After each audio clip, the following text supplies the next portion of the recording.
one of my favorite things to do is to come out here and give sermons. I have these church pews. My dog is here. So I'm giving sermons to him. I'm not sure if he's really always listening or if he's eating poop, but either way, he's my audience. I have these, maybe someone's sitting in the church pews that I can't see here. But what I like about this space is the energy. It compels me to give a sermon. I'm centered. It's wide open. My voice can carry far. And there's something so magical and powerful about hearing our own voices. And I don't want to just use my voice just to hear myself talk either. That's why I have my my loyal follower.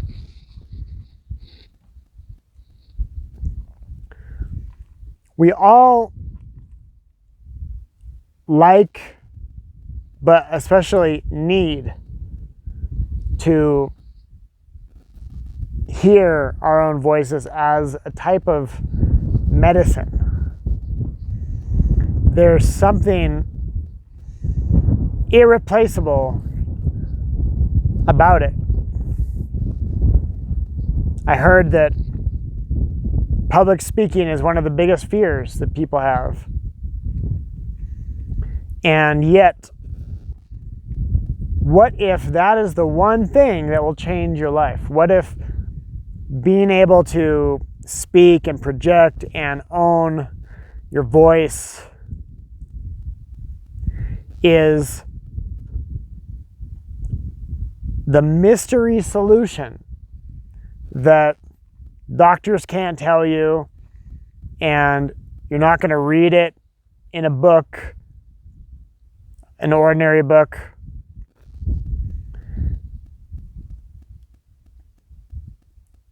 Nobody can give it to you. It's not on a pill. It's not something you're going to get on the shelf at the grocery store or the pharmacy. It is literally being generated by you. It's not some ancient solution. It's not a psychedelic. It could be, but it's not the psychedelic that you take.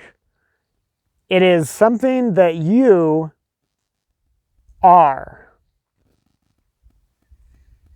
And when your voice is underutilized, when your voice is underrated, it's not being properly honored and tapped into,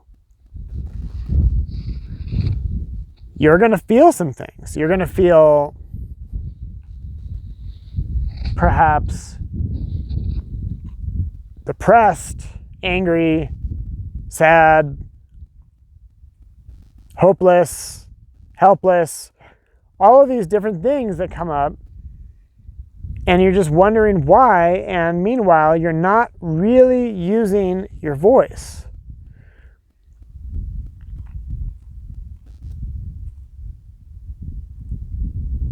If you think about someone on their deathbed, what happens to their voice? It gets softer and softer and softer until they're completely silent. What if it's the other way around? They're not dying and that causes their voice to go away. What if their voice going away causes them to die. Do you see what I mean? There's the majority of how people look at the world and themselves is backwards, because we tend to objectify ourselves, and they even say, children should be seen and not heard. That is toxic programming. And then, when do you stop being a child? When are you allowed to be heard? Or some people start talking, but then they feel guilty the whole time. Because this programming is so deep, we have to be nice all the time, or I'm just a rude, savage person, and then I'm guilty for how I am. This polarity creates self-hatred. We're either hating ourselves for being mute, or hating ourselves for being overly expressive, and we're not able to just find the middle. The middle is where the primal yes is found. Think about what AI gives you if you're talking with a LLM like Claude or GPT. It's giving you words. It's giving you its voice. It's filling in where your thoughts don't go. It's filling in what your voice isn't allowed to fill in.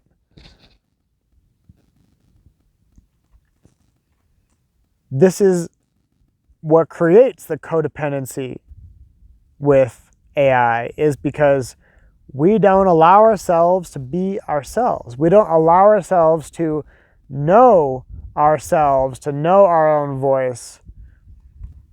And then we end up trying to either subconsciously or consciously prove ourselves to our family, the public at large.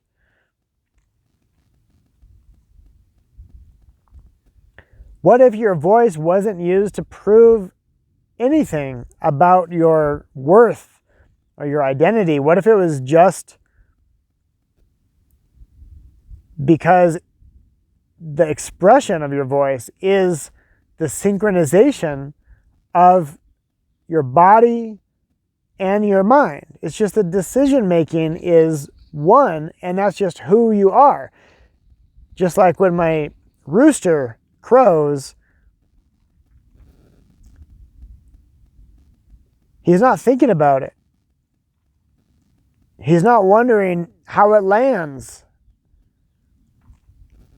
And he's not preparing the night before. It's just authentic in the moment. Most people have no idea how authenticity works, and because of that, if you ask most people, they'll tell you they're probably authentic. But then there's going to be a little question mark. I think I'm authentic. I don't know. That means no, because they don't know how to define it. Authenticity is the alignment of your lower self and your upper self. Authenticity is the alignment of your needs and your desires. Most people are fooled into desiring something they don't need, or needing something that they're not allowed to desire. It's crazy making.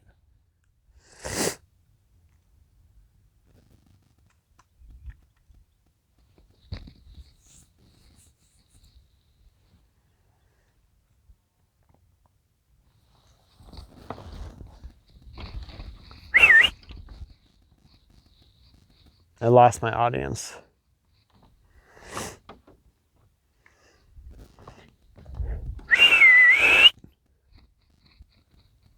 Pax! Oh, I see him. He's way out there.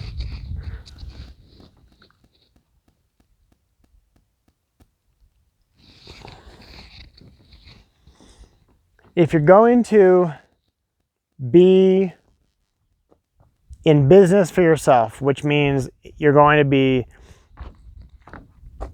the one who chooses the prices, chooses the offer, chooses the audience, it's a lot of responsibility. It's a lot of choosing.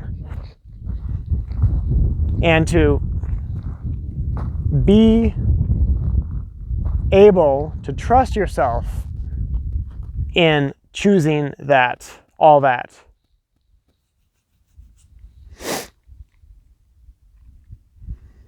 You have to be able to trust your voice, because it's your voice that's choosing. I want this. I'll have this. I like you. I am not a fit to work with you. I'm not a fit to go there. That's all your voice.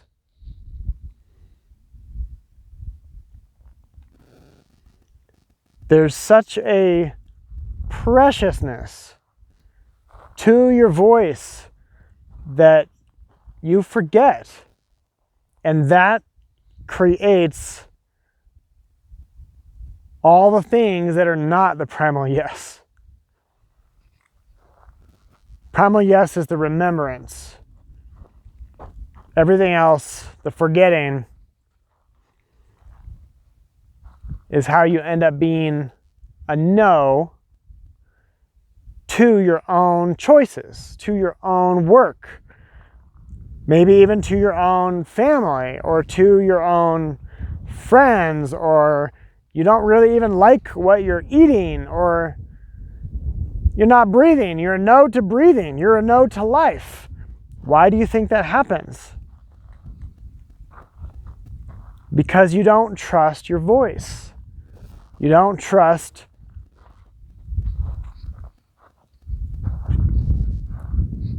that you're lovable, because your voice, the expression of your voice is the expression of you meeting your own needs and you seeing yourself as lovable.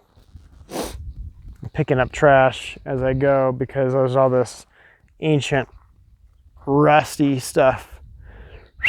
Pax, we're going, come on.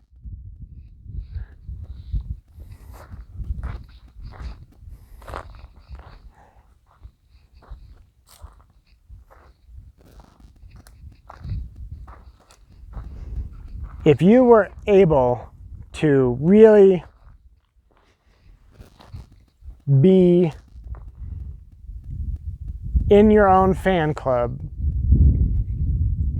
then your voice means something way different than you have been giving it credit for. And then everyone gets to benefit from your primal yes and your alignment. See you in the next video. And take the business blind spot quiz if you haven't yet. It shows you exactly why you've been tuning out your voice. Good boy.